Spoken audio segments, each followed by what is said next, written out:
ผู้ลง คิดว่าเฮาสิเฮ็ดเมนูยังกินลูกใหม่นี่บ่ล่ะ มันก็มีตั้งแต่ต้ม ต้มเนาะ โดยต้มแล้วก็ ต้มนี่เฮาสิต้มใส่ๆเฮาคิดว่า เพราะว่าเฮาบ่มีอุปกรณ์ สิไปเบิ่งอยู่พุ่นแล้วเนาะ ลูกใหม่ทุกคนสมาลายเถจันนะอ๋อ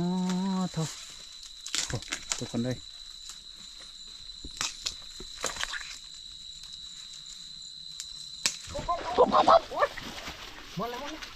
ใช่ใช่ทำป่ะ นี่ เรียบร้อย เรียบร้อย ถึงกระปูถึงกบทุกคนเลยมาในเลยเนาะ สองต่อเลยบ่าว ได้แล้ว นี่แหละทุกคนที่ห้าไฟฟันฮะเนาะก็คือตัวนี้แหละอุ้ยอุ้ยอุ้ยทุกคนนี่โตเที่ยวหยาดนี่นี่ ว้าย ยัง ของแท้ โอ้นี่ของกินของเฮาได้มั้ยนี่ เอ้ย